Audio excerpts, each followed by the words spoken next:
What's going on, everybody? Welcome into the Blazers Uprise post-game show. The Blazers come back from a 20-point deficit and beat the Washington Wizards in Washington to move to 500. They win by a final score of 124-116. Finally, it's the Blazers coming back from a 20-point deficit, Eric, and this is going to be a fun post-game show. Anfernee Simons' big game. Trendon Watford comes out of nowhere and has the best game of his career, and this was a fun one. Looking forward to this post-game show. Looking forward to having some good vibes on a post-game show tonight, Eric. What's your initial thoughts on this game? Just happy to escape with the win. Second half, obviously, much better than the first half. Very disappointed to see them come out completely lethargic and just weren't scrapping at all, just going through the motions, it seemed like, and it looked like we were dead on arrival. And fortunately for the Blazers, Watford had a bunch of buckets in the first half to keep them within like that 20 range. Otherwise, this game might have been over in the first half. And then in the second half, you come out and you have one of your guards hit 5 straight threes. That's going to keep you in any game. And they kind of figured out the defense towards the end and continued making shots, and that was the ball game. So great comeback win. Yep, I'm proud of how this team fought back in this one. Josh Hart had a big game as well after not scoring in Memphis, has 21. Who knows if this is his last game in a Blazer uniform? He could be traded any day now, but a phenomenal game for him. Really proud of the way this team fought back. So we're going to have you covered with the post-game show. We're going to talk about everyone's performances tonight. But first, thank you to BetOnline for sponsoring this post-game show. You can use that promo code BELIEVE for a 50% reward bonus over at BetOnline. Super Bowl's coming up. You can get in on that. Parlays, live betting, all sorts of stuff for any sport you want. Use that promo code BELIEVE, BLEAV, for 50% rewards. Anyway, Eric, I gotta fix my lighting because I lost my tape. You're in the dark. Look how this is. I can't believe this is basically how I used to do things. Apparently, there's a brawl going on in Minnesota right now. Another brawl? Who's fighting? From what I'm gathering, I haven't seen it, but I guess Austin Rivers attacked Mo Bamba on the bench or something. What? That's wild. The Magic are involved with another bench brawl. What the heck? Yeah, some fights this year in the NBA. I don't know. See, I can put my light down below, but then I look like a villain. The shading is just, I am a villain. I can play the villain. I want to react later. I want to watch it back with you, Eric, and react to that later on in the stream. But first off, we got some good Blazer things to talk about. Shout out to Smog, member for 25 months, says, Summer League Trendon is back. Thank you, Smog, for being a channel member for over 2 years now. Appreciate you as always. And looked like Summer League Trendon, man. I mean, this is the best game of his career. Kind of came out of nowhere. Shout out Anfernee with the $5 donut. Says, I am torn about the Hart situation. So am I. So am I. We'll talk trade talk later on in this stream, and we will talk about Josh Hart, Jared Vanderbilt, Kelly Olynyk a little bit, because that's the rumor right now. I also have a Believe in Blazers podcast later tonight talking about that with Steven, getting his thoughts. Ton of other NBA news today as well. Yeah, a lot going on. A lot. So this is probably going to be a pretty long stream. It's an early stream as it was an East Coast game, so we'll talk about a lot today. Can my camera focus? What in the world is going on? Yeah, I don't know what's going on with my whole setup here. Anyway, Eric, take it away. What do you want to start with? Because there was a lot that happened in this game. A lot of good performances, a lot of big moments, a terrible start. But the Blazers are 500, so where do you want to start with this thing? Let's just talk about some positives. Trendon Watford, at least offensively, thought was by far the best game of his career. He knocked down a couple key threes, was taking it at the Wizards defense at times when no one was able to score. And I just thought he did a really nice job of being aggressive when he first came in the first half, and I think that gave him the confidence. And then props to Chauncey for leaving him out. Pretty much, I think he played the whole or most of the fourth quarter. So props to Chauncey for allowing him to finish that game, because I thought he earned it. and he made some plays, a huge steal down the stretch, passed it to Ant for a dunk. I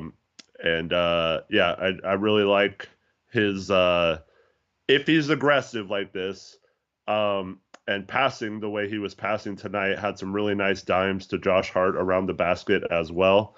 If he's doing that kind of stuff, I mean, that's a clear advantage in the short roll against pressure, against Dame or Anfernee. And I think that's something the Blazers can exploit moving forward. Now, on the defensive end, I'm still worried about him playing center, mainly because he has not been defensive rebounding very well, and often gets switched on to quicker guys who gets blown by and stuff. But other than that, I think they showed why Trendon could still possibly be useful to this team moving forward tonight. Yeah, absolutely.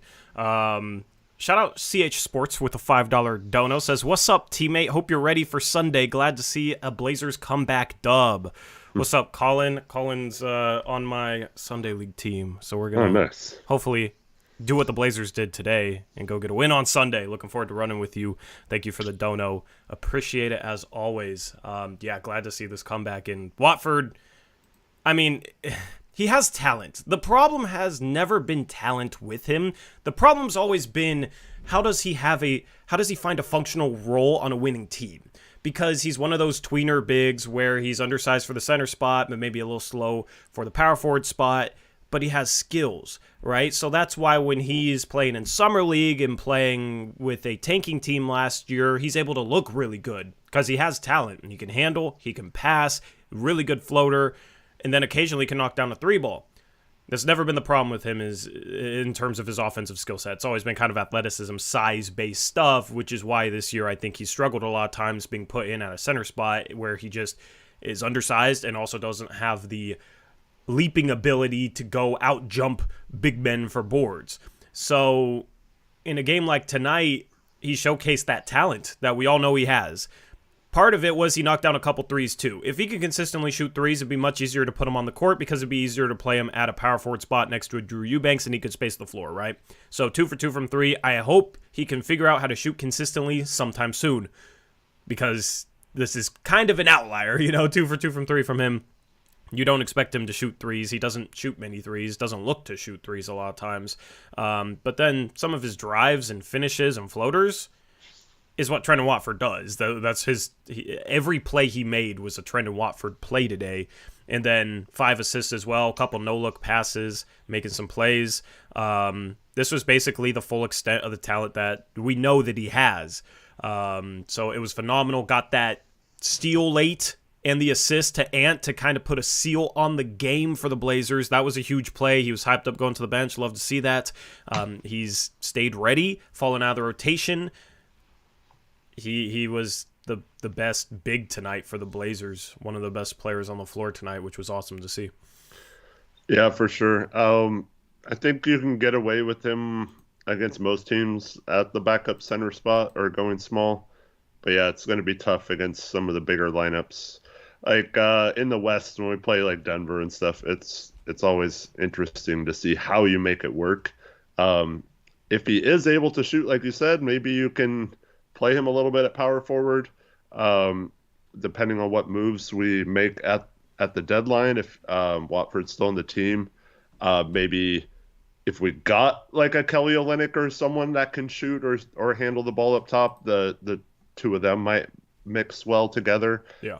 In a second unit. But yeah, it's going to be the story for Watford is how you can maintain this while also not being disadvantaged at the other end of the floor, and hopefully he can start to figure that out. In his defense, a lot of his time this year has been alongside Eubanks or Winslow earlier in the season, and or all three of them in the lineup at the same time, and that wasn't doing anyone any favors. So hopefully Chauncey can figure it out that those guys shouldn't play together at all. Yeah, he's one of those guys where if he's in the right lineup, He's okay, but paired next to the wrong players, it's a struggle. And that kind of goes back to the whole role situation that I talked about. There's some guys that you can put in any lineup, and they're going to figure out how to fit amongst those pieces. I think Josh Hart's one of those players.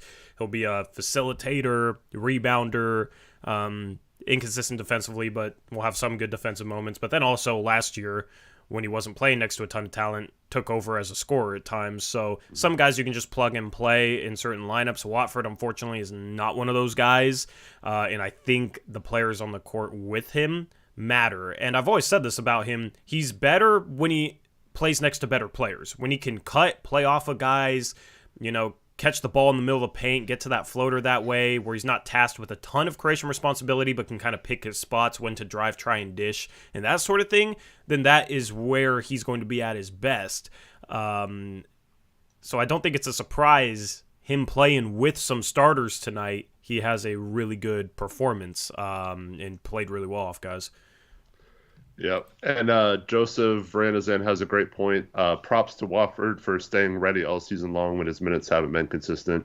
That's a great point. That's one thing you need is, tonight Gary Payton's a late scratch. Nurk's out now for a couple weeks until the All-Star break. You need guys that can step up when they have the opportunity. And props to Watford for actually earning that role here tonight with the way he performed, instead of, sulking or worrying about how he hasn't played in a while. And the best part about Watford is, this could just be lip service, but in the post-game interview, he said all he cared about was that they came back and won. And you love to hear young players talking like that as well. Yeah, absolutely. And Eric, I'm ready to admit something about our center situation. All right. Our backup center is better than our starting center, at least today. Anyway, great game from Watford. All right. Yeah. So, everybody's been waiting for me to say that. So there it is. Please don't clip it out of context. Because that's probably what's going to happen now. That was maybe a mistake on my end. But 5 assists. I love the playmaking he provides at a center spot. That's why, I wish he was a little bit taller. If he was, 2-3 inches taller, I think he would be a solid backup center in this league consistently.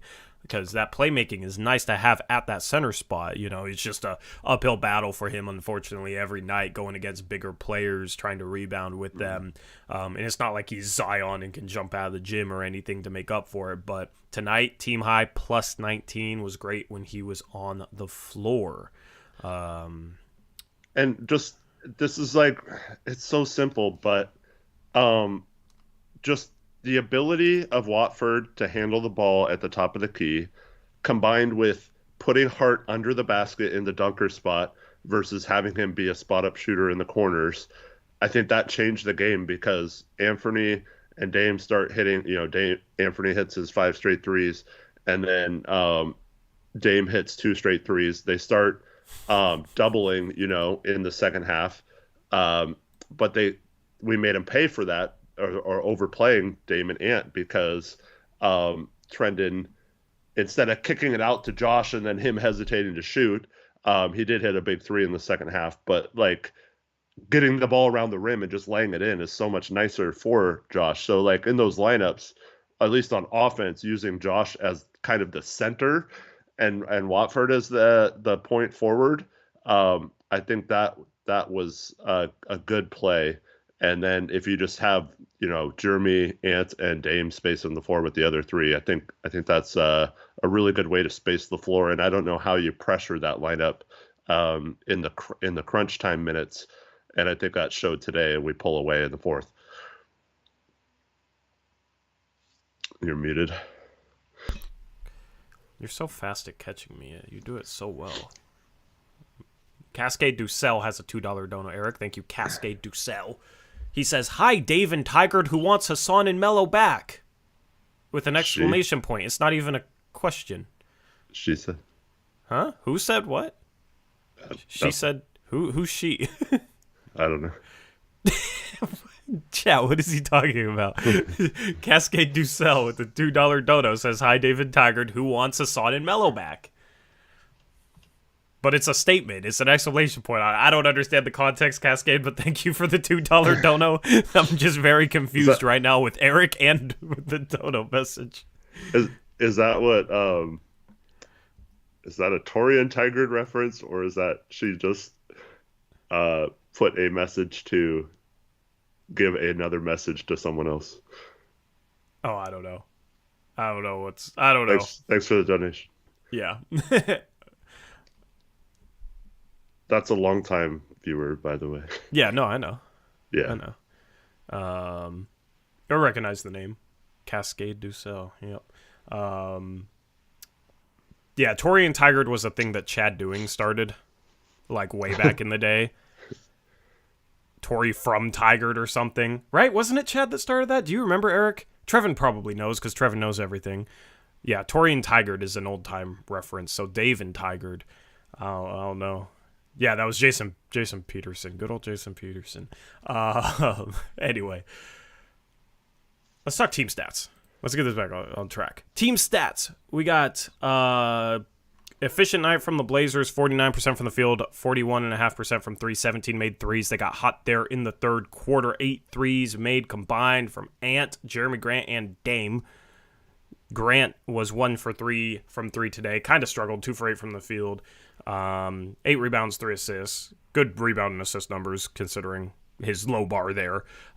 Dame didn't have the type of game he's been having, but it's crazy because he has 29 points, 6 assists. With the award-winning Geico mobile app. Shut up, Geico Gecko. I don't care. I need to mute ESPN. I always forget to do that, and the Geico Gecko comes on and starts yelling at me. It's crazy. It's crazy, Eric. I almost called you Dame. It's crazy because he has 29 points, 9 for 20, and it feels like a bad game for him. Well, he got to the line a lot in the first half, at least. Yeah, I don't know. I thought he was pretty steady this game. Yeah. It's just the bar has been raised so much, you know. When Right. he was having that slump, this would have been a really good game. He's starting to look, more like old Dame. But since he's raised the bar so much in the past 2-3 weeks, this is kind of a quiet game from him and nothing to write home about. Yeah. But you had Hart, 21 on 9 for 13, 1 for 5 from 3. He was 8 for 8 inside the arc, 9 rebounds, 2 assists. Very Josh Hart stat line. Yeah. So Josh was, I don't know what it was in the first half, but him and Anfernee kept getting confused on whether to switch and they kept getting beat or caught ball watching on defense, and it was really aggravating.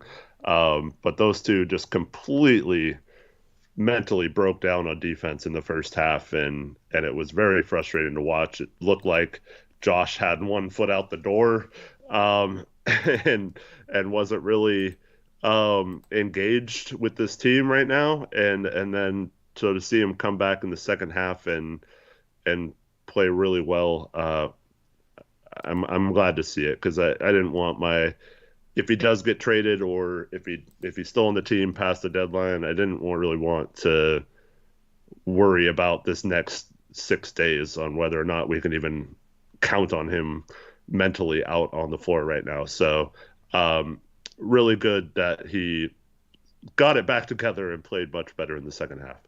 Yeah, absolutely. And then, of course, Ant, 11 for 19, 9 for 12. He's the guy that got us back in this game with his shooting there in the third quarter. Went on one of those heaters.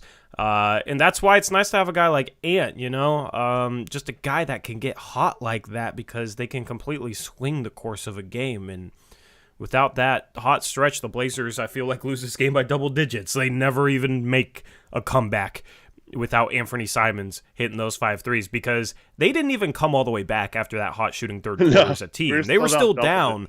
Yeah, they were still down by quite a bit. They had 39 in the third quarter, but they outscored the Wizards 39-25. They put a dent in that lead, got close enough to where fight in the fourth and you get back in this game. But yeah, Ant 6 assists, only 1 turnover, 5 rebounds. I mean, he did more than just score the ball, too, so this was one of his best games in a while. Yep. And this goes back to Hart for a second, but Ari Bluffstone says, Tori, I bet it's tough knowing you're being shopped, though. Absolutely. Yeah. So, yeah, I mean, I don't blame him for that. And word is that the team was honest with him about their situation right now, and so that's definitely weighing on him. But good to see him bounce back in the second half. But yeah, we're not blaming him for feeling that way or anything. It's just tough when we need him to play better right now, especially with players out, and to have these first half lapses where we have no energy, and then it seems like he's not really even engaged in the game. So it's good that we got a much better performance from this team. I don't know if Chauncey had a fiery halftime speech. He says he doesn't really do that very much, but maybe he did tonight and got them going. But something happened at halftime. Yeah, they played defense the second half. They only gave up 47 points. The Wizards had 69 points in the first half, 47 points in the second half, and I still believe this team can play better defense than they've been playing lately. Their defensive rating has slipped to almost bottom 5, Eric. We were talking about them being close to average, and now it's almost bottom 5. And it wasn't any better this game in the first half. I think they can be better than a bottom 5 defense, and that is something that they'll probably look to address at the trade deadline. Jared Vanderbilt, I think Cronin would envision him coming in and starting and providing more length and defense in that starting lineup. And kind of being able to replace a little bit of what Hart brings from a rebounding and passing perspective.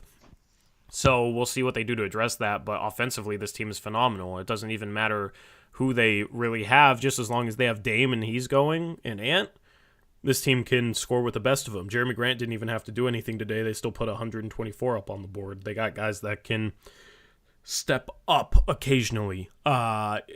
Needed it to be more consistent earlier in the season. Needed Josh Hart to have more games like he did tonight with his 21. Needed more production off the bench. Trendon Watford stepping up and having 21. But this team can score the ball. It doesn't matter who's starting at center. It doesn't matter who's starting at small forward. This offense is going to be fine when you got Dame and Ant doing what they do best, just like it was always fine when you had Dame and CJ along with Mo Harkless and Al-Farouq Aminu in the starting lineup, and that was still good enough to be a top 5 offense at times. So it's going to be interesting to see how they try and get this defense more consistent, because that's really the key for this team. You play some defense in the first half and you win this game very comfortably, and you're talking about how players got rest going into a back-to-back tomorrow night. Instead, unfortunately, it's Dame plays 40 minutes, Hart plays 39, Ant plays 37, Grant plays 36. So heavy minutes for those guys, and they play tomorrow in Chicago. But get that defense more consistent, and this team is a problem. You know, they're still right in the thick of things with many teams in the Western Conference, and they've choked some really bad games, had some uncharacteristic fourth-quarter offensive performances. I'm just looking at this team like, man, it's right back to square one with the offense is definitely good enough. How do we get the offense to the point where this team is consistently competitive, not just on a night-to-night basis, but on a quarter-to-quarter basis? Mm-hmm. Yeah, it's frustrating, man, because they come out tonight and it's like, oh, Washington's so long at the forward positions.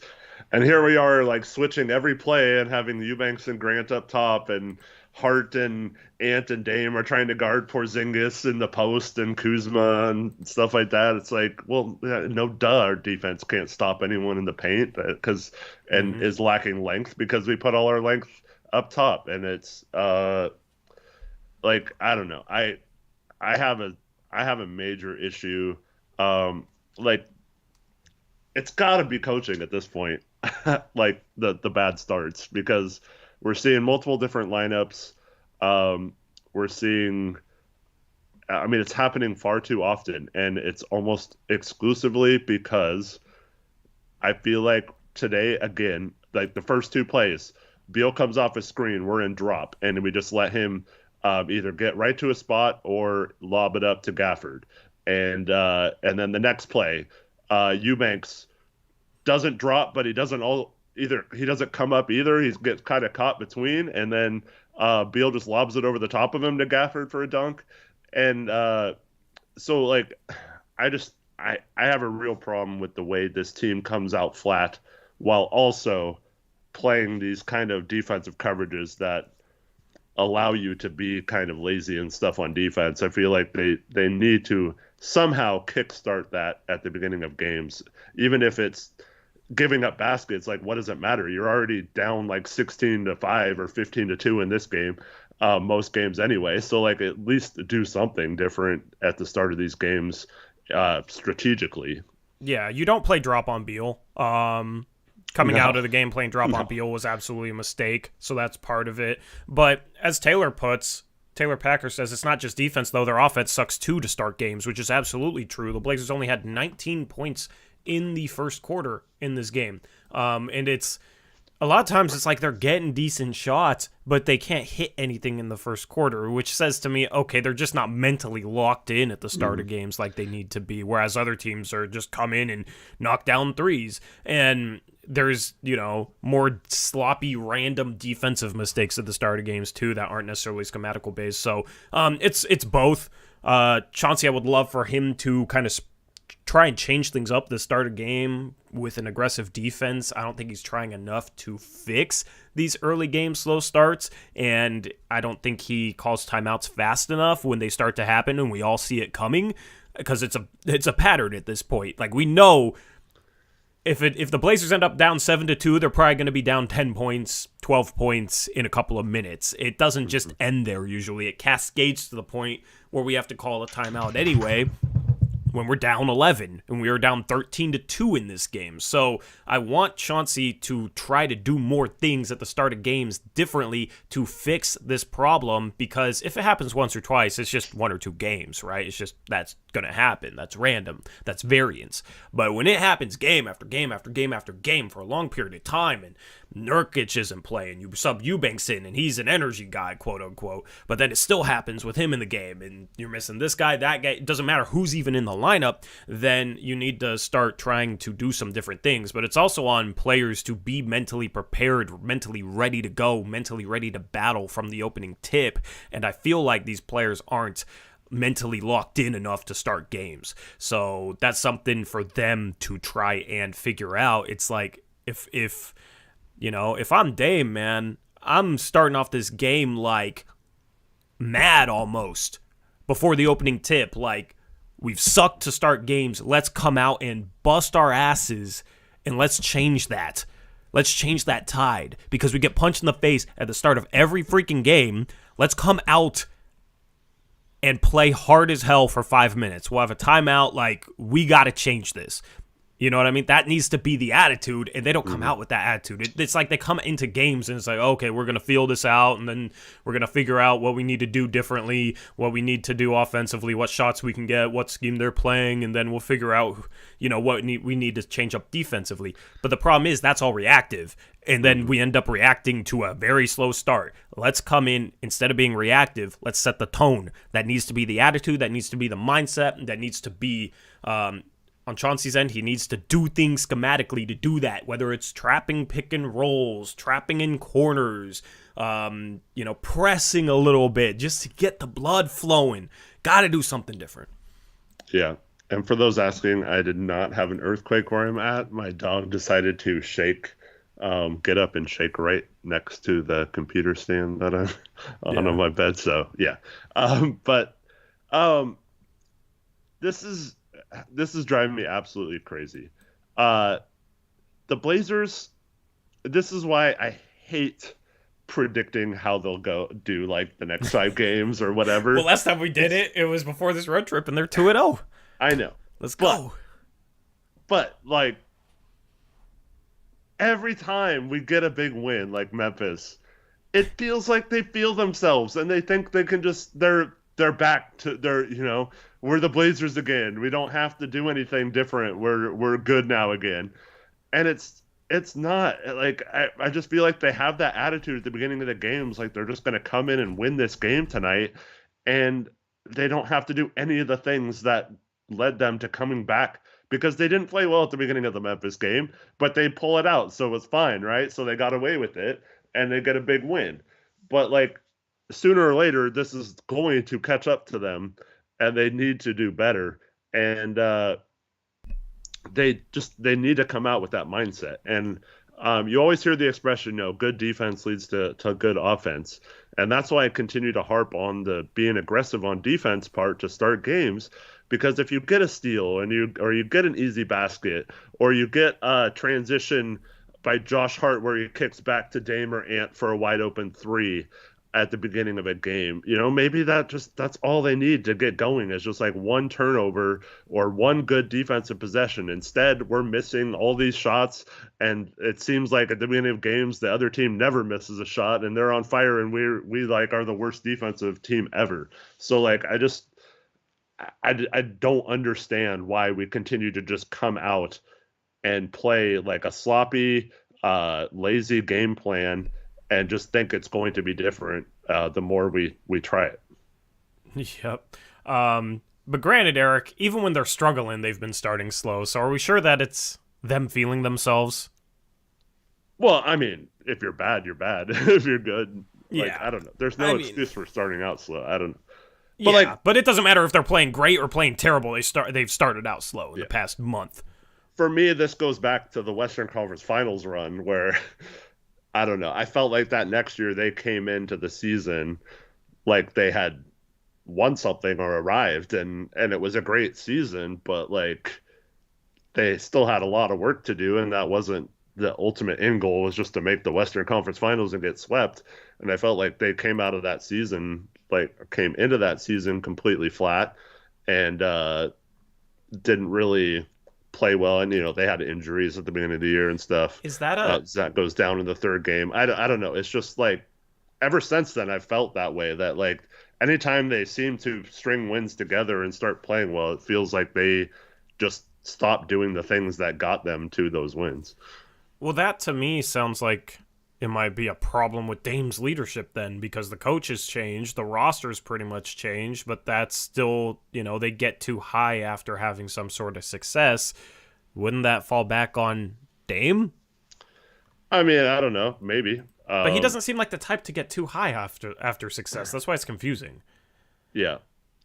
But I mean, he's also the reason why they have survived some of those bad stretches too.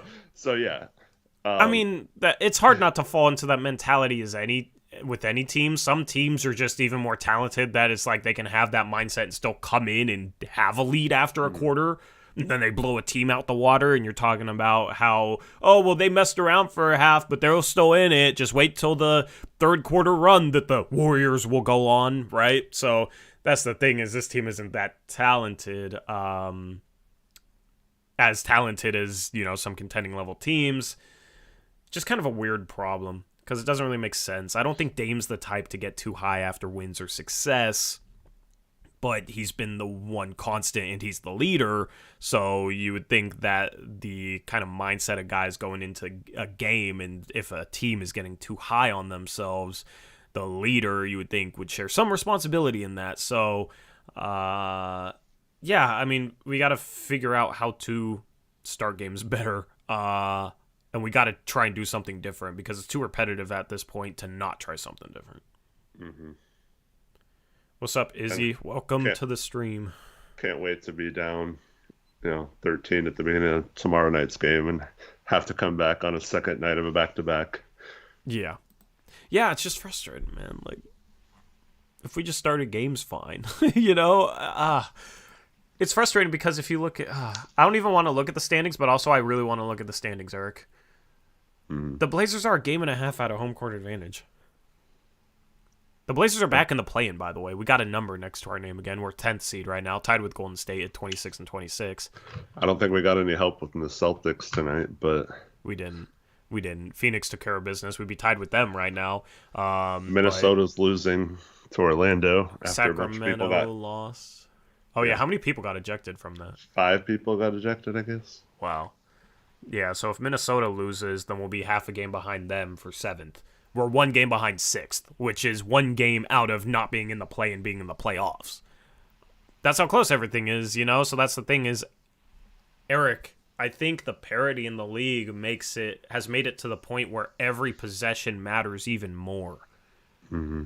Because every game matters even more. The difference of 1 game is bigger. You also have a little bit more leeway where the 3 and 4 seeds aren't as good as they have been in previous years. So if you screw up, you're still in the hunt. Like, you can't tell me that the Blazers aren't in the hunt for the 3 seed when they're 3.5 games back with still 30 left to play. You know, that's the thing, is whichever team figures this out of all these teams is going to end up with home court advantage, because none of these teams have figured it out. The Kings are sitting there in third, but they've won 6 out of their last 10, but they lose tonight at Indiana. Nobody would be surprised if they went on a stretch where they struggled. I mean, look at the Pelicans, who were battling for the 1 seed like a month and a half ago. Eric, the Pelicans aren't even in the play-in anymore. They're 11th. They've lost 10 in a row. A lot of that is injuries, but oh my goodness, they have not had guys step up either. It's crazy to look at the standings and see L10 and 0 for 10 in their last 10. Mm-hmm. So. Yep, still anyone's game. But that's why it was frustrating to see this start tonight, because like thankfully they came back. But this is a kind of game, you play them even the rest of the way and lose by 10 or something, and you're kicking yourselves for not coming out a little better and giving up a game in the standings that you could have used to move up. And there are several examples of that this season so far. I just don't think they can get away with playing this way too much more from here on out with how razor thin the margins are. Yeah. And it's not just like a game and a half back. It's like 5 or 6 teams you have to beat to that spot as well. So if any one of those teams starts winning games, like you could play well and still not even make it there. So it's just tough with how many teams are all bunched up there.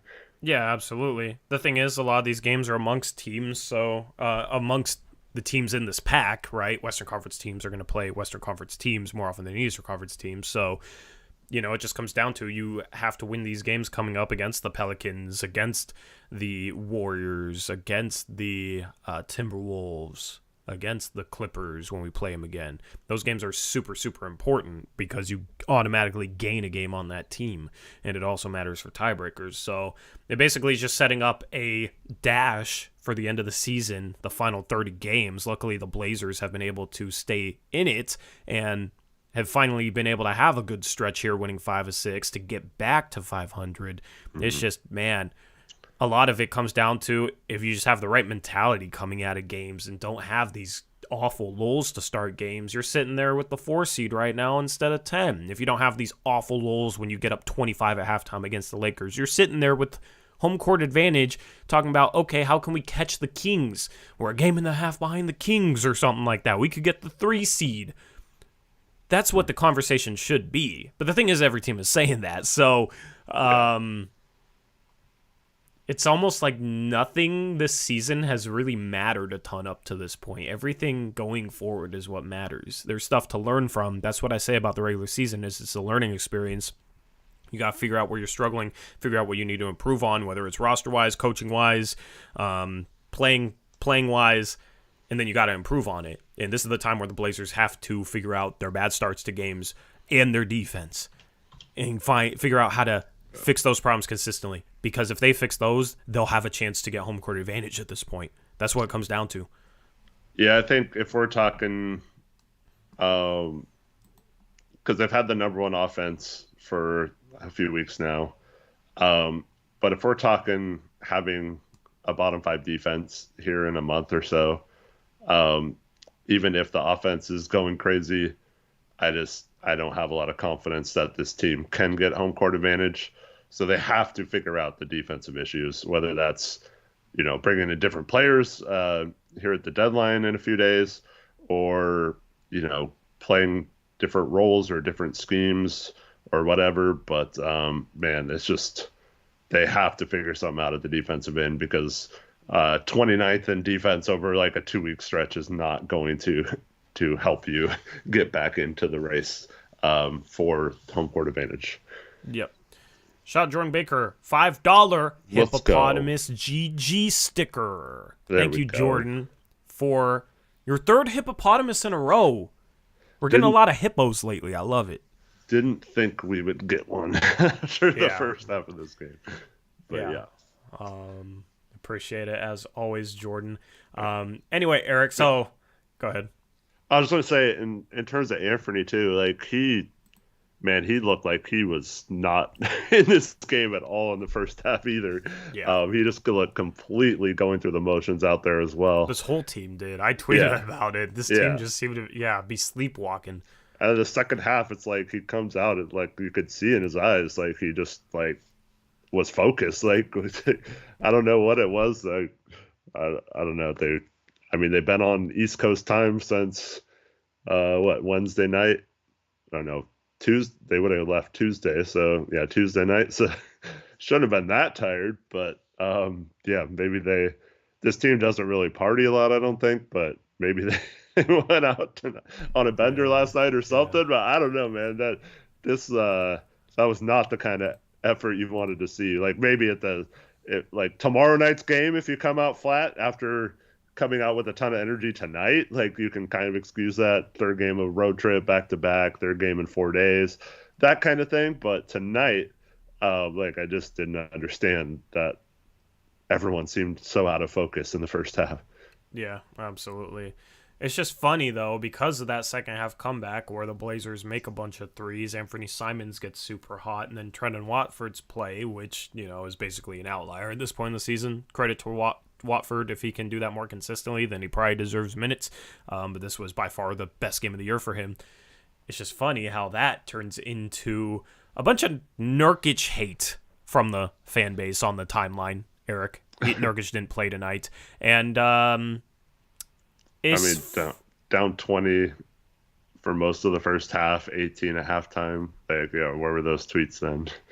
Yeah, but no, we had a good second half because a bunch of guys made a bunch of threes, and it's, look how much better we look with Eubanks and Watford at center instead of Nurkic, even though Eubanks, I'm not going to criticize him. He just didn't do really anything in this game. I'm just baffled at people looking at this game today saying he's a better option because of what happened today when Eubanks was a minus 11 in 18 minutes and had 5 points, 4 boards, was 1 for 4. Like, he had 4 fouls as well. Eubanks didn't really do anything productive in this game whatsoever. It's just you got a lot of people showing their negative bias. We talk about Rip City Project had one of the worst takes I've seen all season, so unfortunately I don't know, gonna have to stop paying attention to that because that was wild. If you don't follow us on Twitter, follow our Twitters, links in the description box below. But how much of this performance do you think was Nurk? And the Blazers playing without Nurk. They got Watford. They got Eubanks out there, so they're quicker and more athletic, and Watford can play making this and that. Like, do you think that made a real difference in the game? Well, thanks, Embarking Box, for the $2 donation. Start Drew Eubanks in the sarcastic font. I think Nurk makes a difference in every game because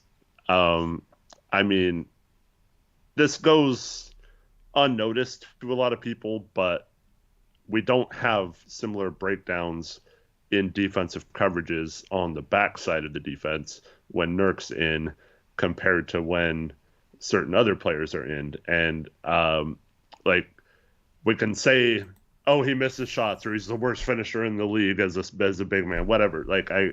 Sure. Okay, he's not a good finisher, whatever. But if you're just talking about in terms of team defense, scheme defense, it's not even close between Nurk compared to Eubanks and Watford, what he does on the court, how he sees the court, how he positions himself on the court to stop things before they happen versus having other players that have to react to them. Now, Drew has been doing a good job about not getting out of position as much lately, and he can react quicker, but a lot of his blocks and stuff are because he missed an assignment and has to recover back to that area versus Nurk just being in that area so that play doesn't even happen to where he has to block the shot. So, I don't know. I don't think a game like this where our defensive game plan was just complete crap from the beginning of the game, you can really read into anything from that. Yep. Shout out Cranny Mac for the $2 dono, but I don't feel comfortable reading the dono message on that. I mean, thank you for the dono, but I'll read it. Sure, go ahead. Nurk has that Bosnian BO. Trade that stinker, man. Real.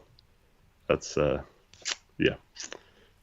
Anyway. anyway. I'm just tired of the confirmation bias.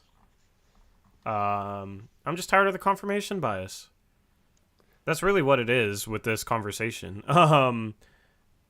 Like, people are saying, look how much better the offense looks without Nurkic when we score 124 points against a league average defense. As if we haven't had 130 and 140 point games with Yusuf Nurkic.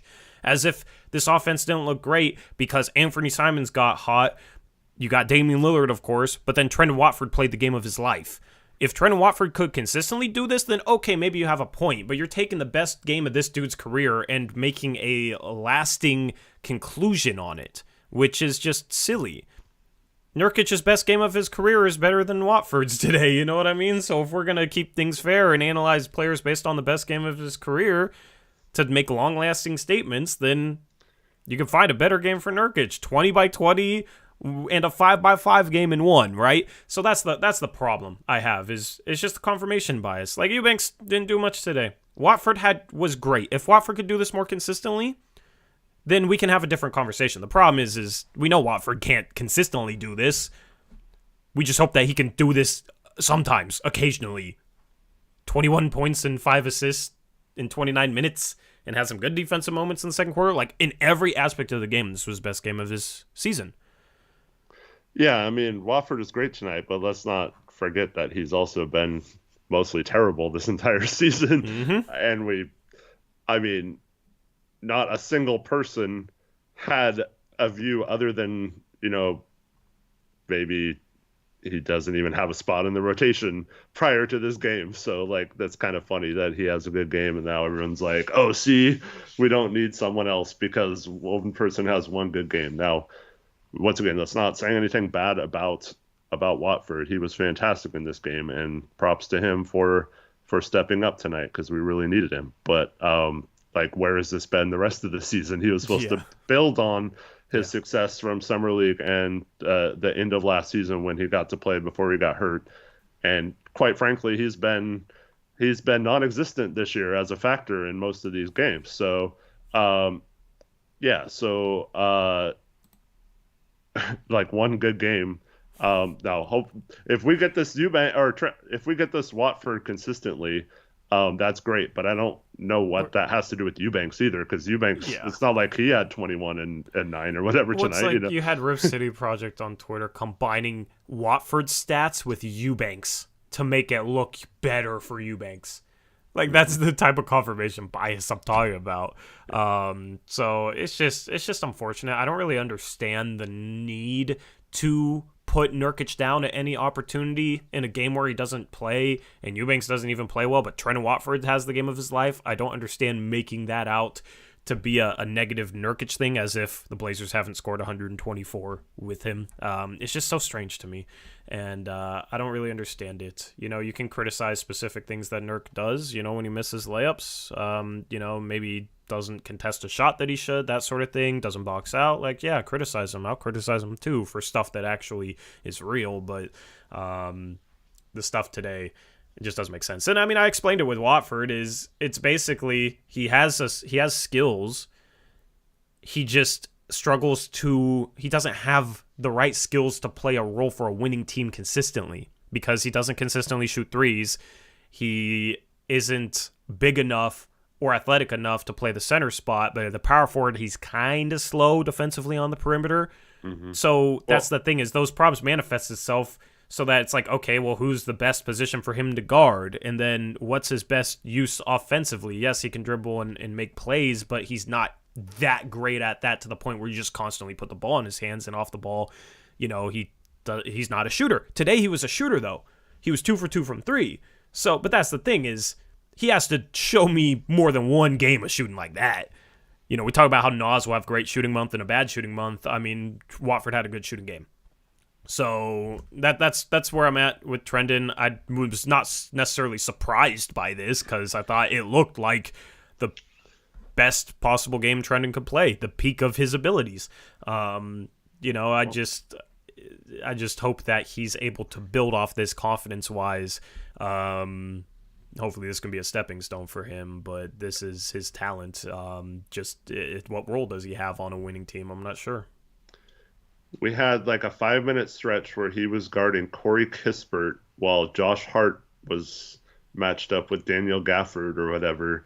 And Watford had several times where he overhelped and then couldn't get back to Kispert in time, or he overclosed out. And I mean, every player on our team has trouble with closeouts, but he had several bad closeouts where Kispert drove into the lane right by him. And I got to question why are we doing that? Like, why is Chauncey matching him up on a shooter out on the wing versus having him, if he's a small ball center, doing that? But offensively, I think we've struggled since 2018, right? The Pelican series with pressure and traps and stuff for Dame and Ant. So if you can figure something out to where you just give Trendon the ball and let him attack that short roll, if he's making good decisions with the ball in terms of either kicking it out to shooters or dumping it off to someone cutting towards the basket like he did in this game, I think that's something that you can actually see an exploitable skill from Trendon that we can use to take advantage of teams. Maybe even a little better in that spot than Nurk is, just because Trendon's a little bit more mobile with the ball in terms of dribbling it than Nurk is. So, like, if we're having trouble in those situations, maybe you bring Trendon in for offensive reasons to alleviate some of that pressure up top on Dame and Ant. But outside of that, there's still a long ways to go before we can say he's going to be like a factor moving forward for this team, night in and night out. And the thing is he found a role in this game because they started trapping pick and rolls, and one of his best skill sets as an offensive player is short roll playmaking.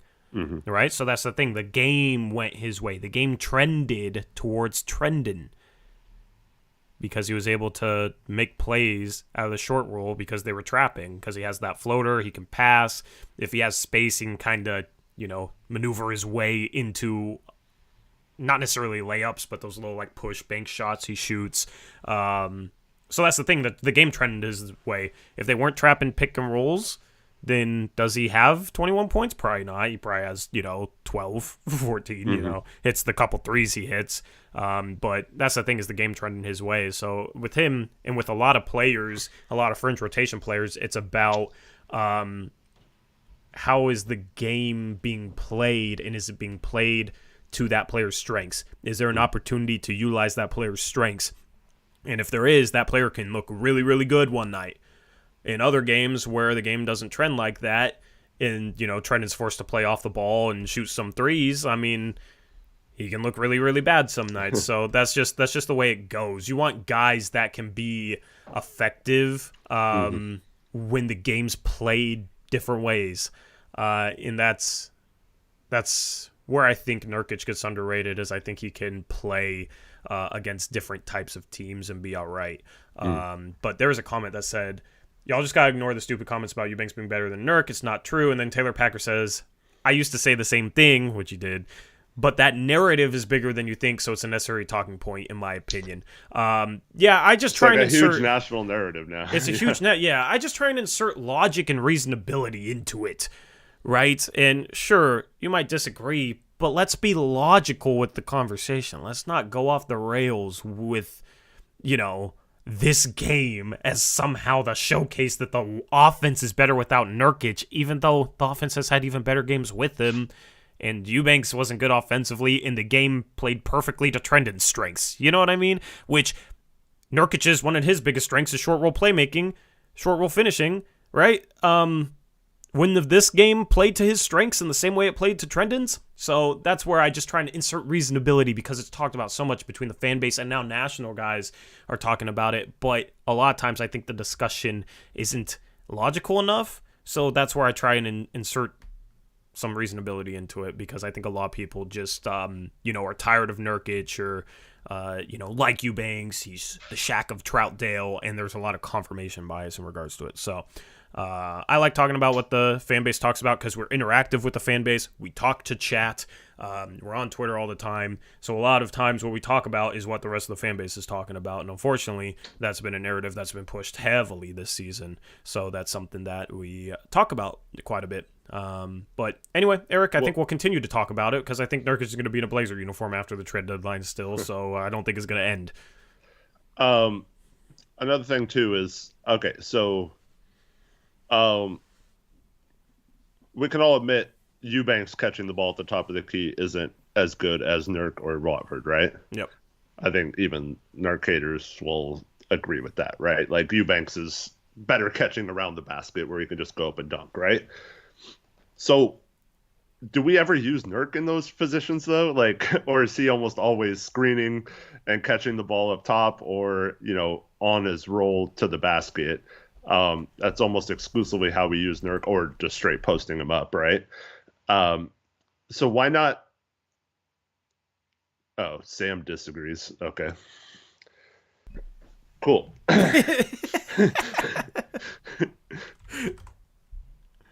Anyway. Okay. You shouldn't have assumed he would agree, Eric. All right. Sorry, Sam. Good point, though. Good counter with that. I mean, come on. Hold. Sam, really? You really think that Eubanks catching the ball in space out 18, 19 feet away from the rim is better than Nurkic doing so when A, Nurkic can shoot, B, Nurkic is a better putting the ball on the floor, C, Nurkic is a better passer? I don't understand. I'd love to hear your reasoning, but I don't understand that. So, my point was going to be is, why not try Nurk around the basket on how Hart was catching those balls from Watford today? What if that's Nurk, like Watford and Nurk playing together, and you just keep Nurk around the basket, and you have Watford out there setting the screens if they're playing double teams, and Watford can take it at them, and then he's got a 2-on-1 basically with the guy guarding Nurk and his and Watford and Nurk. I think then Nurk would look a lot better, and his finishing would be a lot better because he'd be getting, easy baskets sometimes versus always having to basically score against pressure or defense like guarding him. Whereas a lot of Eubanks shots come much easier open dunks off of feeds because defenses, like, quite frankly, just leave him wide open sometimes. Yeah. Eubanks kind of goated with the passes, though, at the top of the key, low key. Is the... Yeah, he had that one. With that one. He had that one dime to Dame on a backdoor cut. That was sweet. That was nice. I haven't seen many like that, though. I think he had one earlier in the year against... or with Ant on a backdoor, similar one from the other side. But I think that's about it. But here's my thing. When you have a big that doesn't pass the ball well at all, when he throws a pass like that, it stands out so much because it's like, oh my goodness, do you see the pass that Eubanks threw? That was a dime. Wow. If it's a center that can pass, nobody talks about it. Nobody thinks about it. If Nikola Jokic throws that pass, it's a boring play. If Nurkic throws that pass, it's a good play, but Nurkic throws that pass. And... nobody really cares. But when Eubanks throws that pass, it stands out a bunch because he doesn't normally throw those passes. So that's the thing, is standards will change the way you perceive certain plays from certain players, even if they're the same play. Yeah. Also, Eric, there's a comment from Paul Bjornsgaard that says, how about Suggs slamming Austin Rivers to the ground? LOL, got that Zags dog in him. Now we definitely have to watch that if my guy Jalen Suggs got involved and threw Austin Rivers to the ground. And then you got 09 Low Key saying Suggs is weak behind his keyboard, talking about a dude that could have played Division I quarterback. Yeah, go say that to Suggs, and yeah, I don't think you would. That man is not weak. That man is a dog. Put some respect on his name.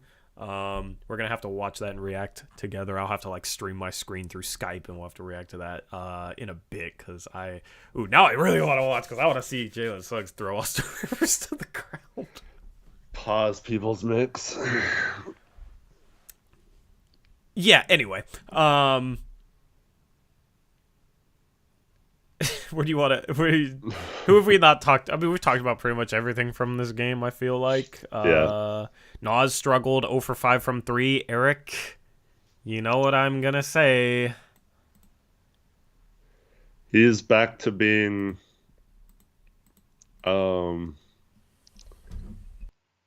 he's just like his shot mechanics are all wrong again. I don't understand, but yeah.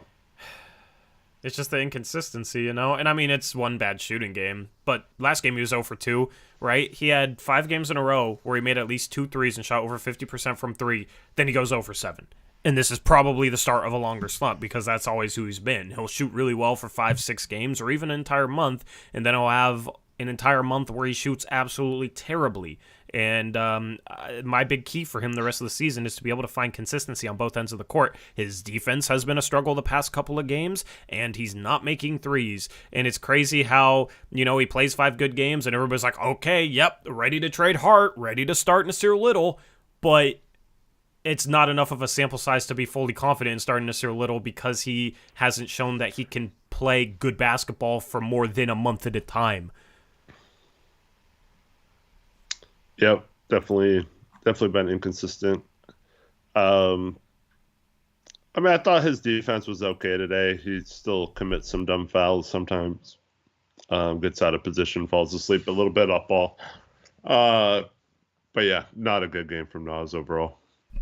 Yep. Would you trade Beasley for Nas? No way. Beasley's cost twice as much, and we need Nas to fulfill some of his upside.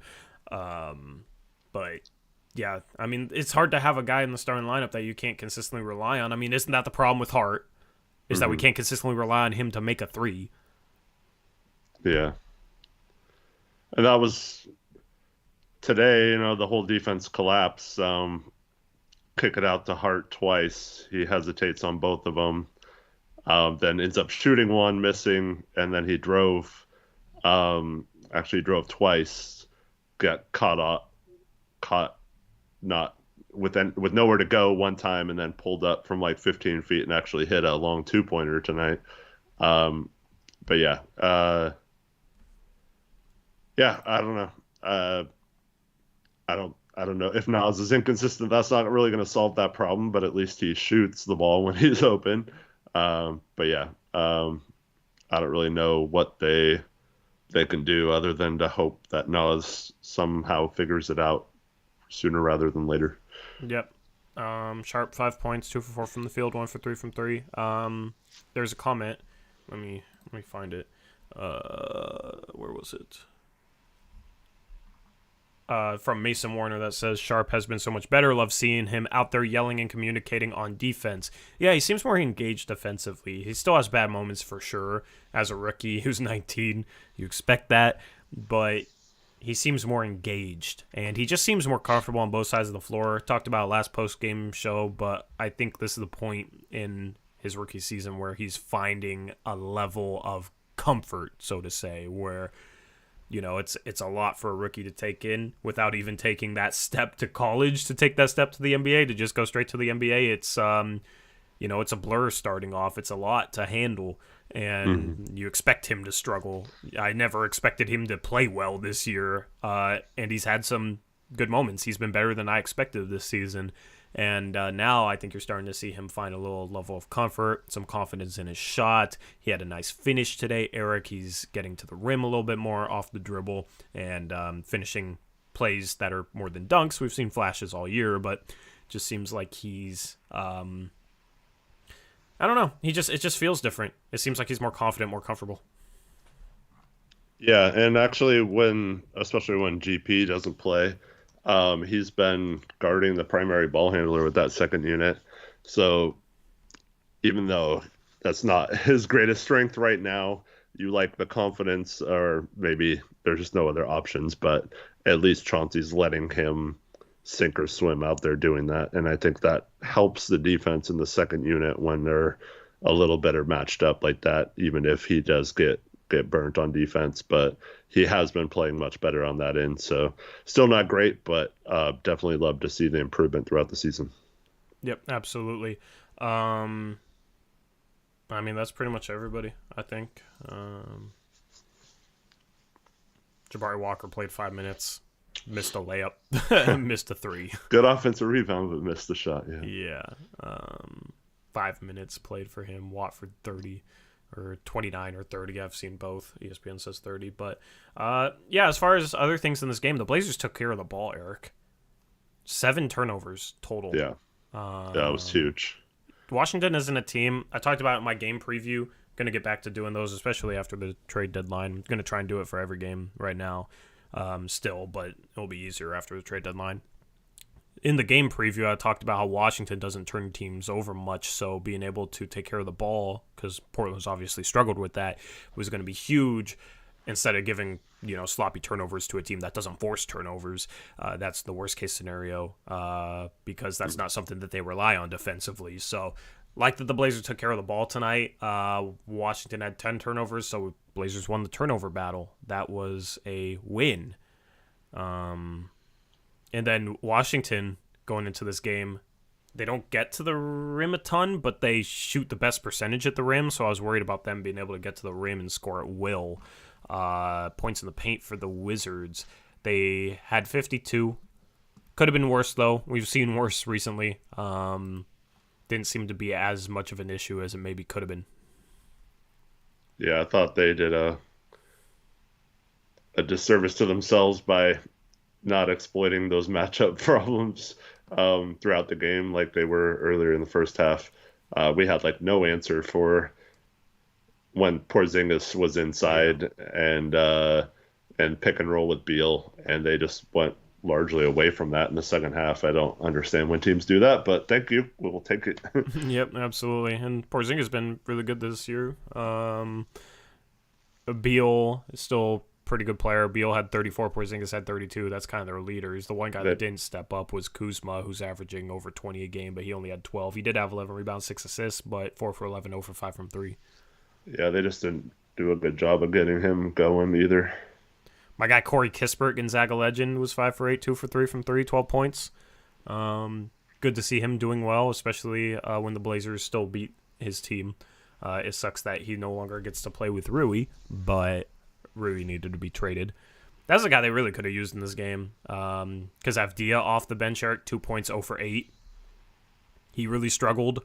DeLon Wright, 2 points in 27 minutes on only 2 shot attempts. Kendrick Nunn, who they received in return for Rui Hachimura, he had 6 points, 2 for 5 shooting in 18 minutes. So they didn't have much production off the bench outside of Kispert.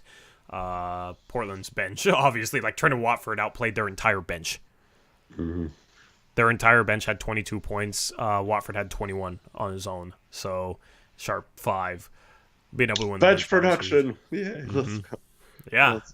Well, especially with Nurk and GP out, that's huge. Yeah, so based on the stats Reese got me, going into tonight, in the last 10 games, the Blazers had the best bench net rating in the league, which I don't know exactly how it's calculated, but Blazers bench has been better because you have GP2, because Nas has had some good games, Eubanks has had some solid games as of late, and then Sharp has been better, so it's no longer an issue like it was, because that was a big issue for a good part of the season. If the Blazers do a trade where they trade Hart for Vanderbilt and Olynyk, that adds another good player to that bench. You're basically trading 1 rotation player for 2.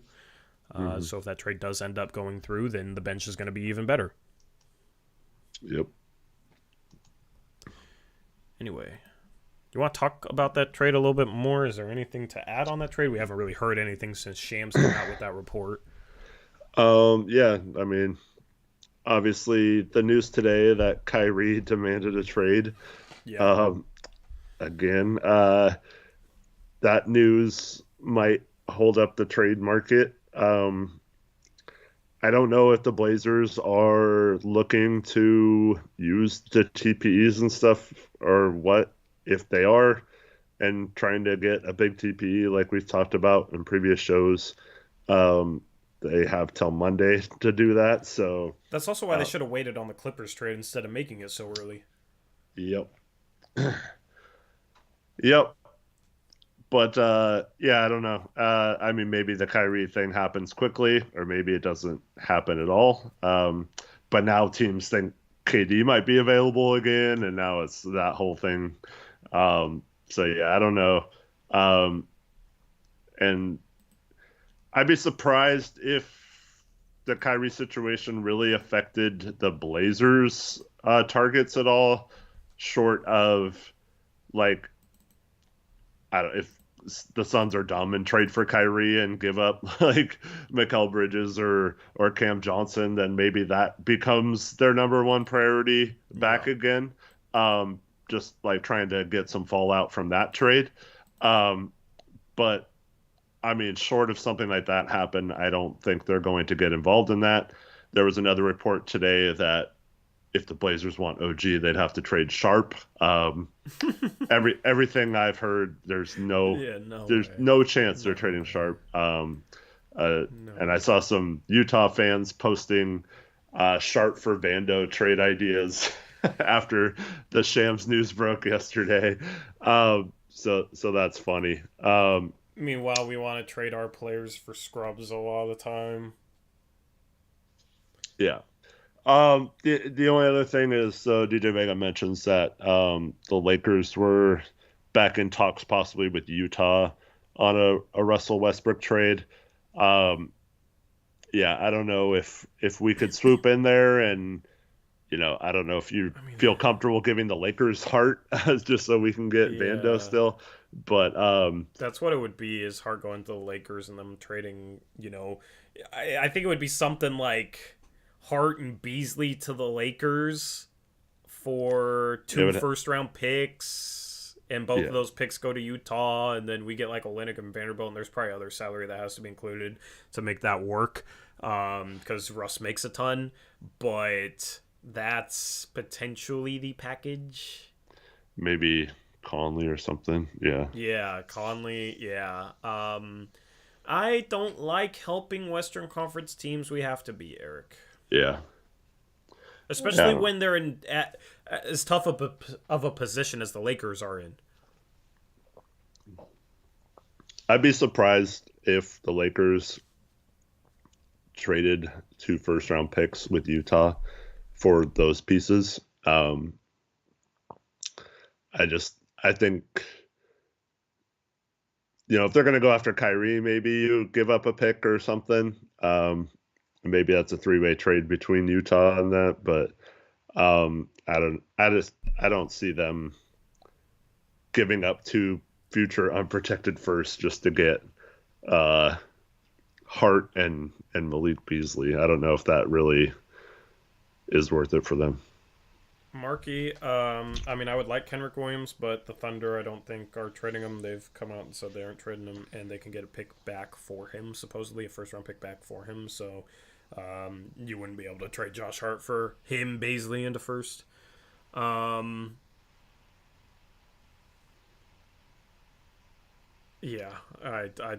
we just had the worst trade idea of the season said in chat.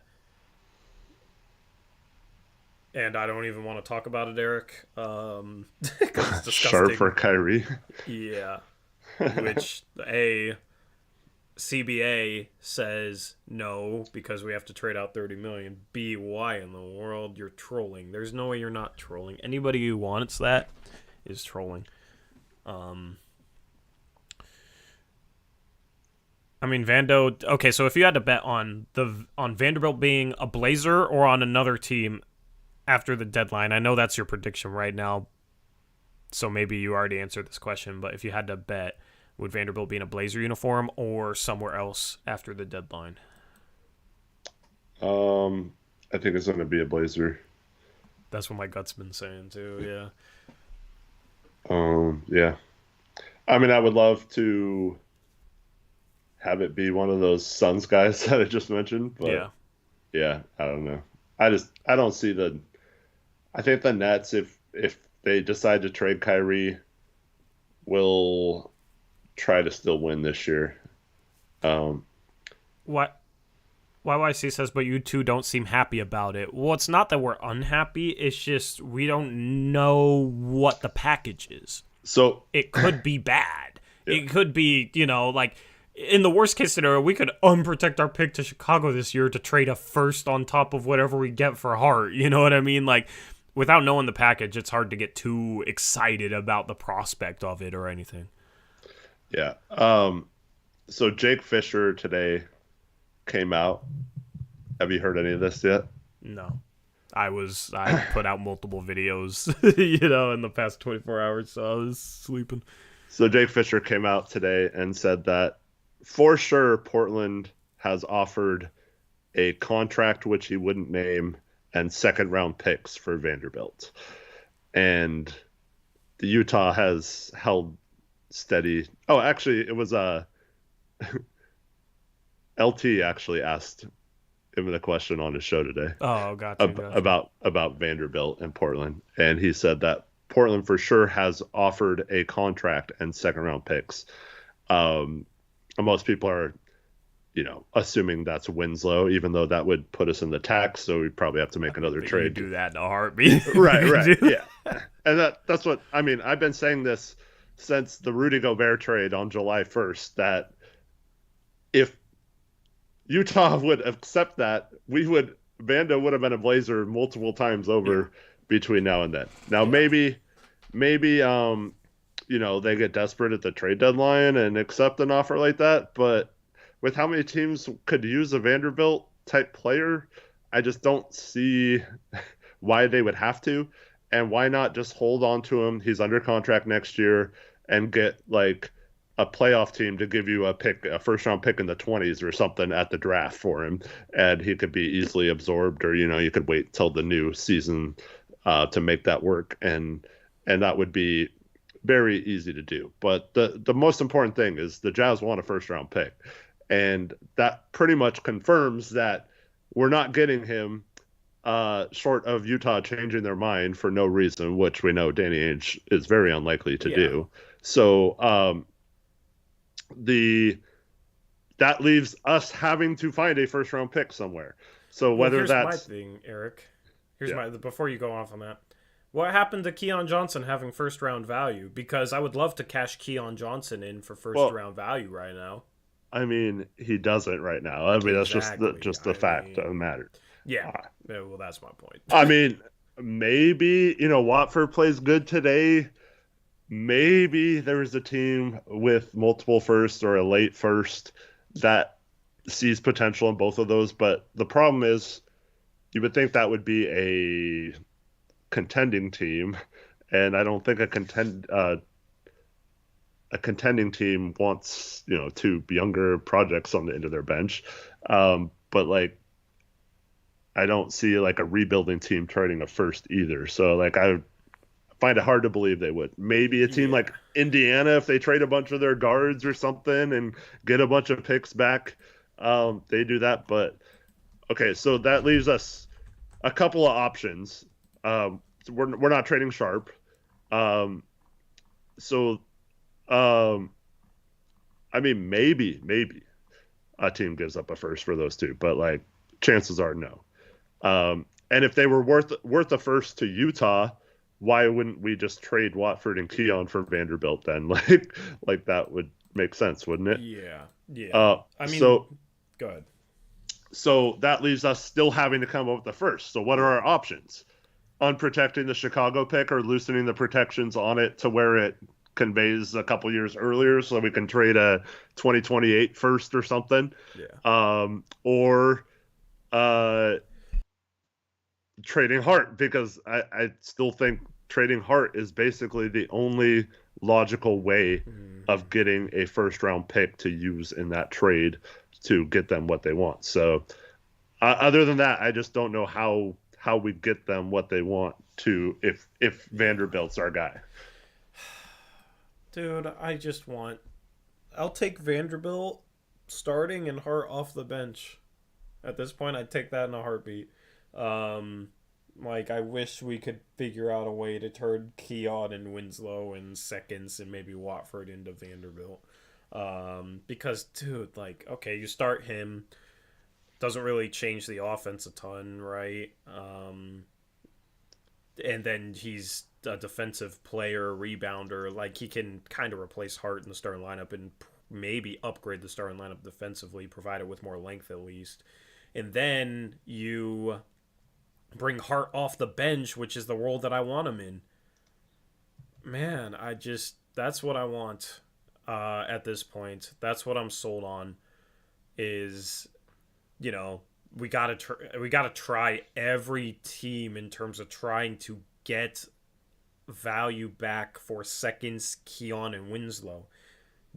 Hopefully there's a team out there that trades, maybe a later first for a couple of seconds and Keon for some reason. I don't know. I don't think it's possible, but we have to try our best. And I assume we have up to this point. So just going to suck losing Hart in that type of deal because, I mean, we need Vando and then a Hart type of guy off the bench. This is basically what we need. Yep.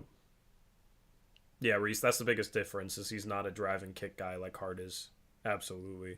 Because even though Hart isn't super confident shooting threes, teams still respect him more than they do Vanderbilt. So that's the biggest change offensively. Yeah. So I'm expecting to feel very bleh. Like, very okay, cool. Like, I feel like that's going to be my reaction to whatever happens. Yeah. Or they've won 3 in a row. Maybe they won't trade anyone. Watford's the answer, right? Yeah, apparently.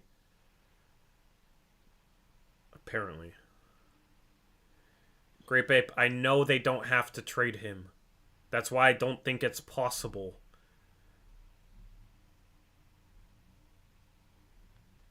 Like, yes, exactly. Exactly what I've been saying, what Eric's been saying for many streams now, yes. Okay. I always feel like you're talking at me. I feel like you try to correct me a lot, so... yeah, I mean, they're holding out. Absolutely. All right. Do you want to answer Max Anderson's question for again, if KD becomes available, what are you willing to give up? I know you're less than most people. You answer it. What would you give up? And then I'll go off of that. I think, unfortunately, you have to go all in. I think if KD wanted to come here, so I think you do have to consider giving up like Ant and Sharp and whatever it takes to get there. Do we contend? I don't know. Dame and KD would be insane. Yeah, but the defense, like... I feel like at this point, more than ever, it's not about having the most star power. Because there's so much star power in the league. Like, every team has a dude or two. Now, obviously, those are two, like, insane players, Maybe the best duo in the league they would be, but... the defense, dude. What do you mean, the defense? I mean, are we going to contend if the defense is still bottom 10? I mean, we're trading out 2 bad defenders. Okay. KD's a good defender. Defense, as in, is KD going to make the defense that much better? I mean, if let's just say we traded Sharp, Hart, Ant, and 3 firsts or something. You move Peyton into the starting lineup, maybe. We can't even rely. He was at the hotel eating tomato soup. Yeah. Today. He's You can't. Can you trust GP2 starting? Yeah. I mean, I would love to not give up Ant in that scenario. I think if you had Ant, it wouldn't matter what your defense was because that would be insane. But, I don't know. I think you also would get ring chasers either in the buyout market or, free agency next year. So I think it would be good enough to contend at least. I don't know if we win the championship. A lot of that depends on health and stuff, especially with KD. But I don't know how you stop a lineup with Dame and KD and Jeremy Grant and stuff like that's pretty vicious, man.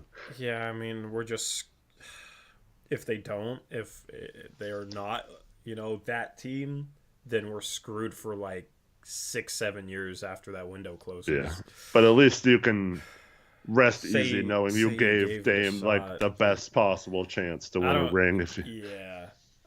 I mean, maybe you get like Draymond to join him in the offseason. That'd be funny.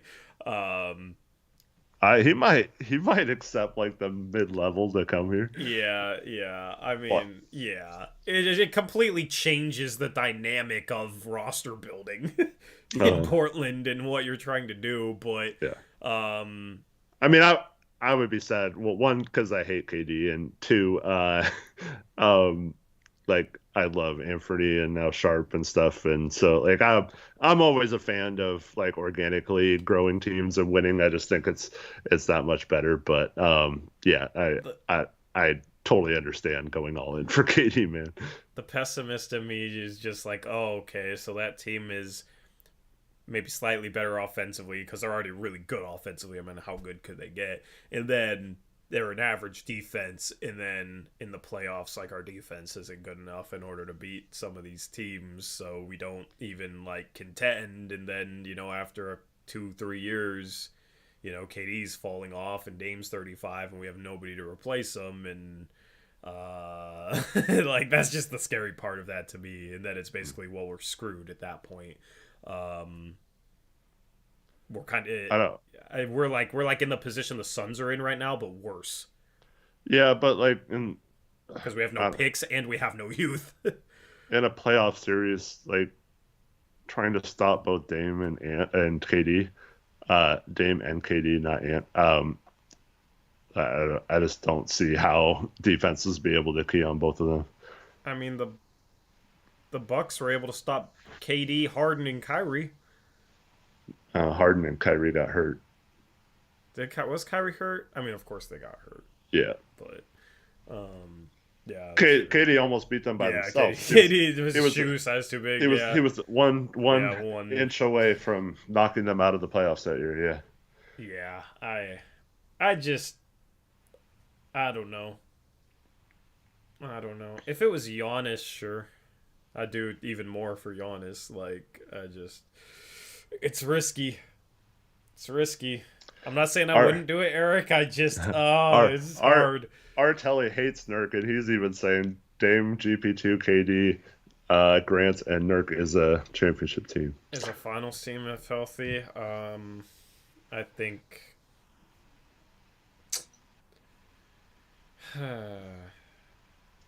KD's one of the best offensive players. I think to say it's a slight increase over, like, even if we're really good on offense right now, I think that's like crazy. I mean, we're probably the best offense in the league. Yeah. Can you win a championship with the best offense in the league and an average defense? I think you can. I don't think the defense would be that bad. KD's a good defender.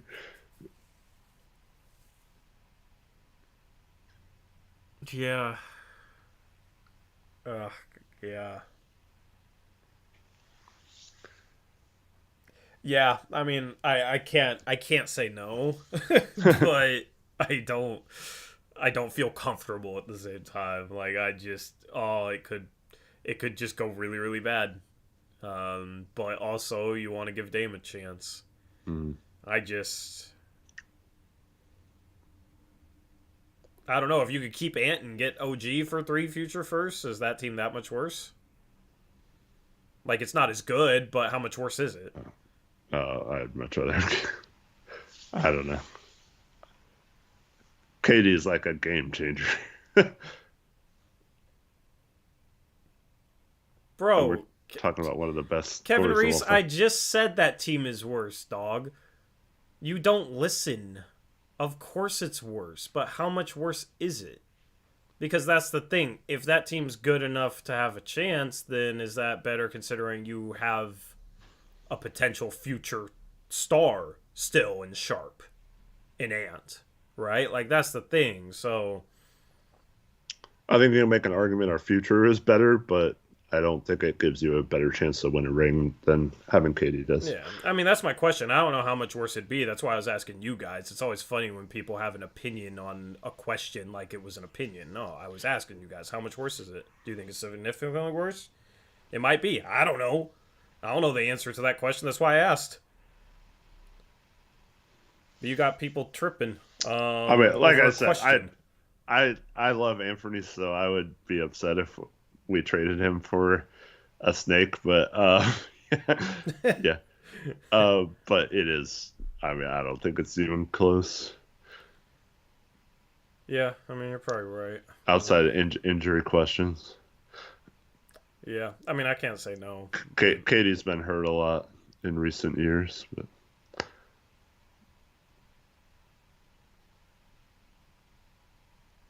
Yeah.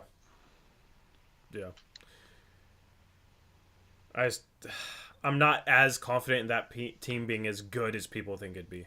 Like, that's a finals team for sure. They're getting to the finals. Like, just to be clear, no, I'm not daydreaming of Katie in Portland. I don't think it's going to happen, so I don't think he gets traded. Yeah, and I don't daydream about stars like that, us trading for them, because it ends in disappointment anyway, so.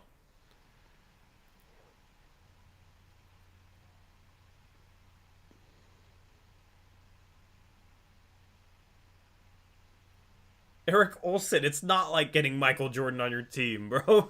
Like, KD's phenomenal, but he's not Michael. He's not the GOAT.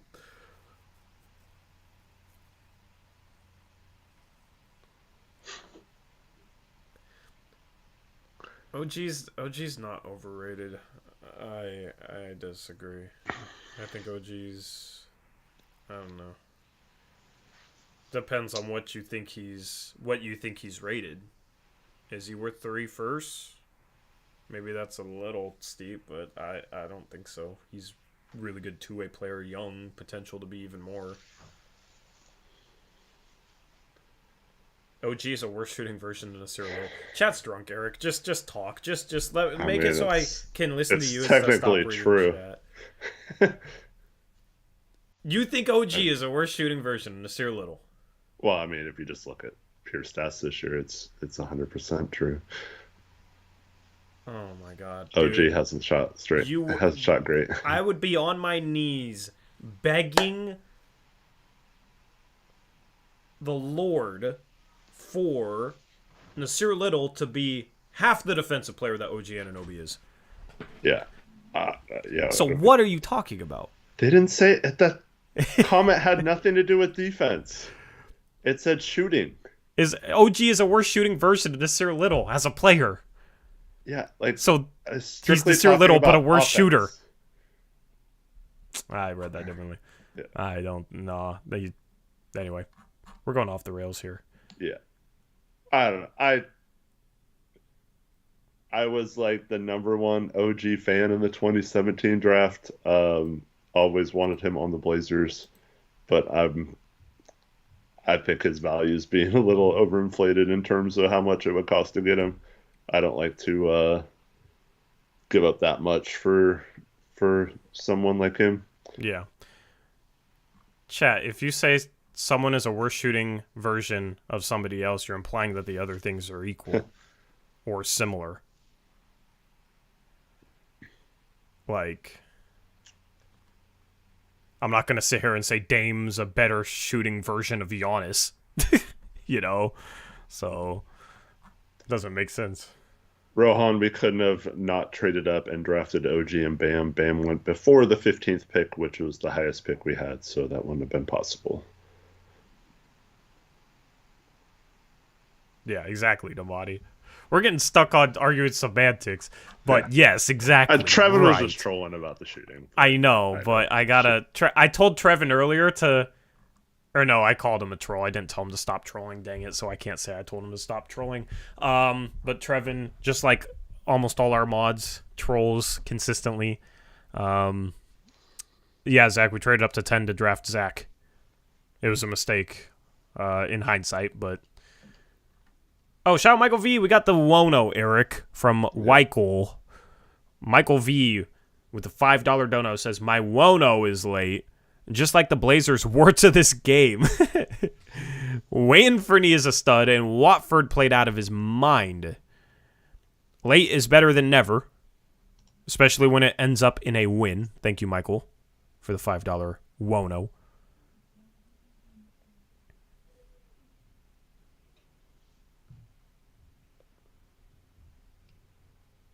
Thomas Stransky says Mikel clears OG. Yeah. I like Mikel more than OG. Mainly because he can stay on the court. Yeah. Knock on wood. If he gets and he's friends Blazers. with our players. Yeah. Yeah. That would be the thing. We trade for Mikel, go all in, and then he comes here, and all of a sudden he's no longer Iron Man.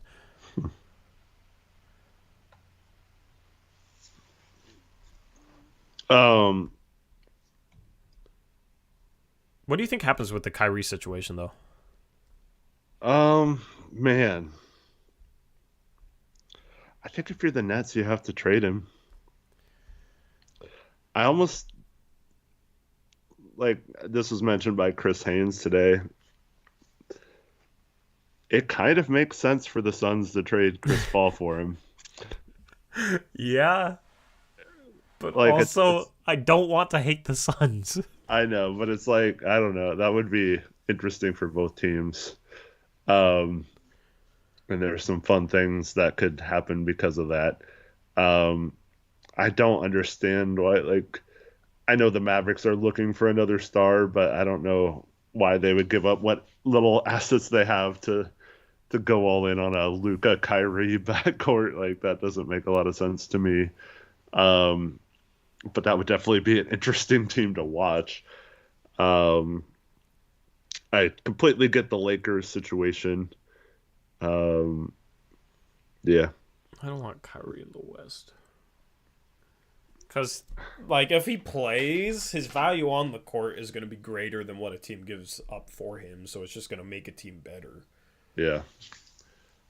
I kind of like to see the Heat.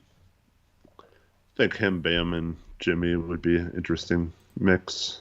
Randall says Kyrie's done nothing wrong. We're not going to go into what Kyrie's done wrong, but if you think he's done nothing wrong, then I don't even want to have a discussion about it because I think that's just completely wrong.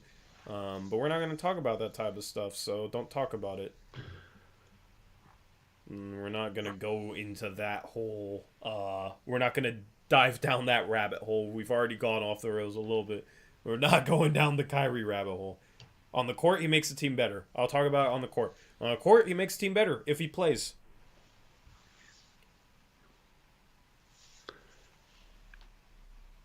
So...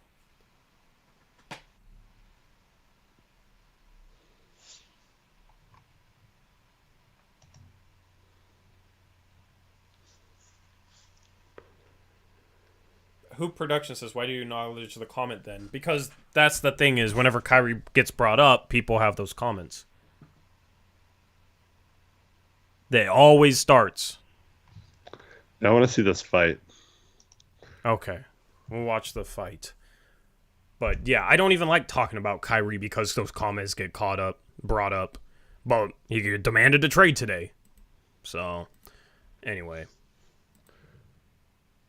Yeah, let me stream. Don't watch it yet. Let's watch it together. Oh, are you going to share your screen? To you on Skype? Yes. Okay.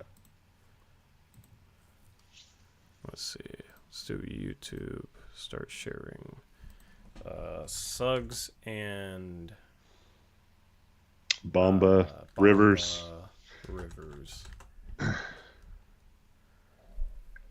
5 players Watch ejected. I'm going to have to mute it and watch these ads.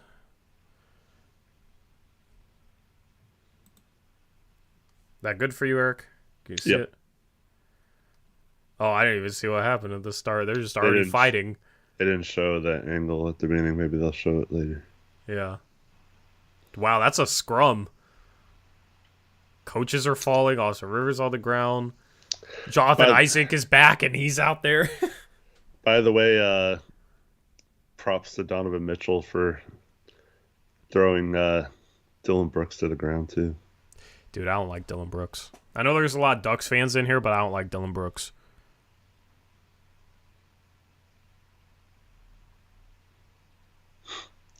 Mo Bamba getting ejected from the bench. Oh, they threw punches, yeah. Suggs sat him down. He was kind of falling down already. I know, but he set him down and put his hands on his chest. That's hilarious. So I assume Bamba was probably talking trash from the bench and Austin Rivers got mad. Is there a camera angle for that? Like, did we not get a camera angle for that? Did they really? Chat, let me know if they got camera angle for, like, how it initially started between those two, because they were just already throwing punches, and Bamba was on the bench. Bamba's like on the court in street club or in warm-ups. Yeah, this is a longer clip, so maybe, I mean, I don't know. Okay, maybe we get...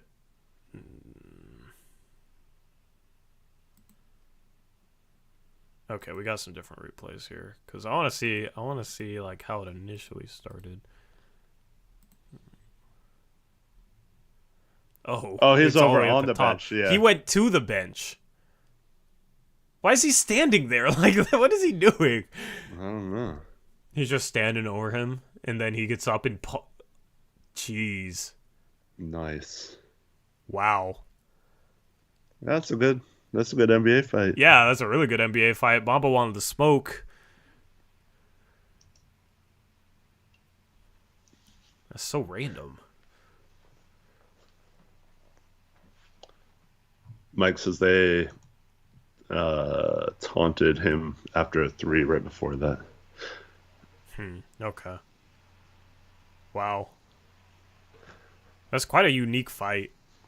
I said nice because I don't like when people like fake fight and act like they're all tough, but then when it comes to actually going at someone, they just back down or like hide behind someone's arm or something.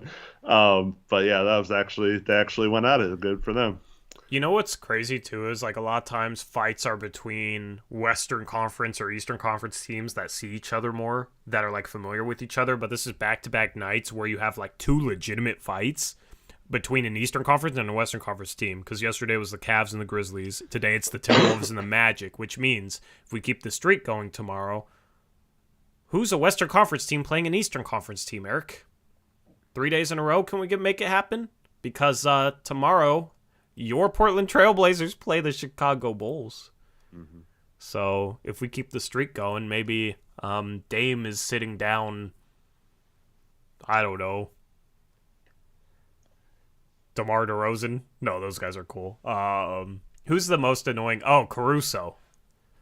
Is Caruso the most likely player to get in a fight on the Bulls? I don't know. I don't feel like Caruso's like dirty. Yeah, like, he's not. He just plays hard. Yeah. And sometimes that can end up, you know, getting on guys. But Vucevic, maybe. They don't have any like hateable players or like guys that come across as dirty or anything. Mm-hmm. And then who do you think is the most likely player on the Blazers to get in a fight, like a legitimate fight on the court? Probably Eubanks. No, I don't say that like to be disrespectful. I just think I know. He would actually like. Yeah. I think he's most likely to like stick up for his teammates and stuff. Yeah. I mean, Nurk, if he's not there, how is he gonna?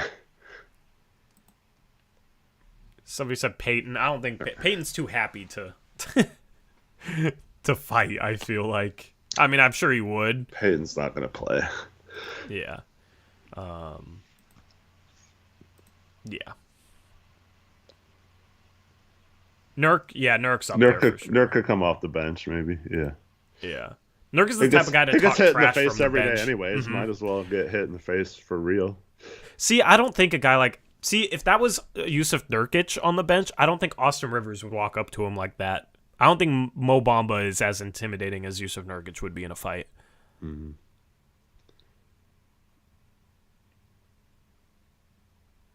Connor, why Eubanks and Dragic? Energy warning, he was out with an illness. Non-COVID. Damani says Nurk don't want no smoke. Okay. Which I disagree. I think Nurkic would be okay with the smoke. I don't think Nurk's just never shied away from anything anyway. He did go and took someone's phone.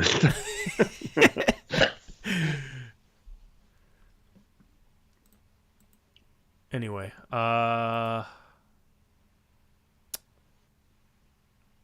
Any other trade stuff break today? No, I think that was pretty much it. I mean, the big story is going to be what happens with the Nets, and now is everyone waiting on them and the Raptors to make a freaking decision? Yeah. Yeah, you got teams holding up the trade deadline. The Raptors are one of them, which is what I expected. It's why...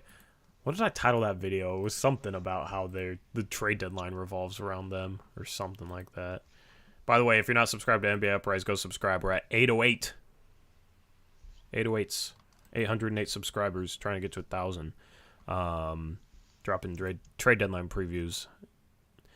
Oh, yeah. It's why the Toronto Raptors are a major factor in this year's deadline. Pretty well titled because they are the biggest factor, actually. With OG on the market being the guy to get.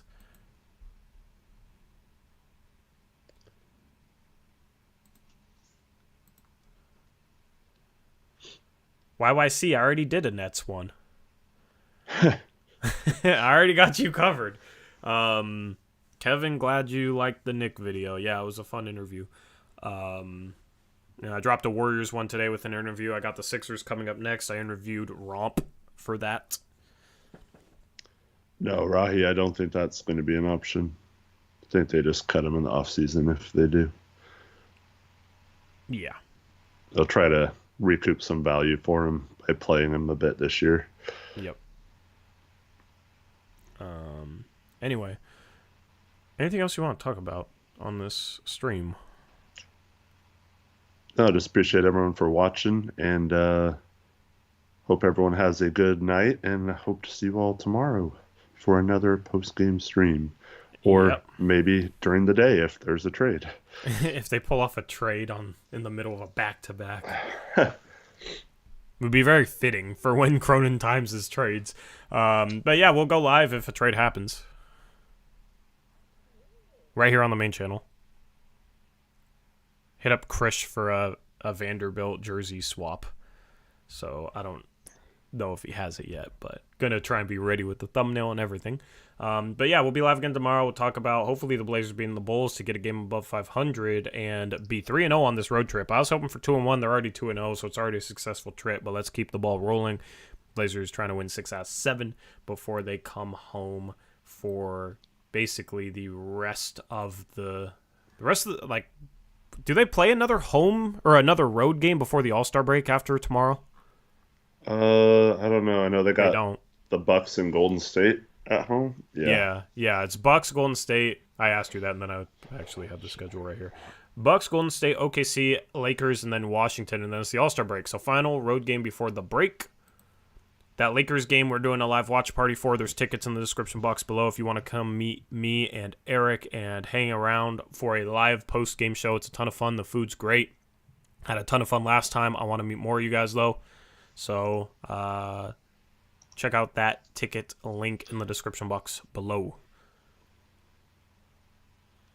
And that'll be after all the dust settles, too. So it'll be fun to see, hopefully, a new Portland Trailblazer at that watch party. It's at Alberta Abbey, Damani. It's in North Portland. So, who's cooking? JP. He's phenomenal.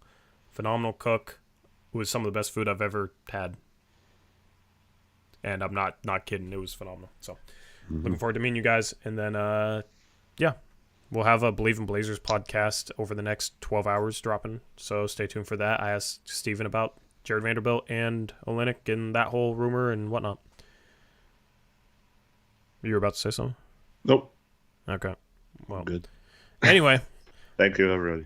Yeah, this has been the Blazers Uprise post-game show presented by BetOnline. Remember that promo code BELIEVE. That's BLEAV for 50% reward bonus. We're out of here. We'll catch you tomorrow. Until then, as always, peace out. Go Blazers.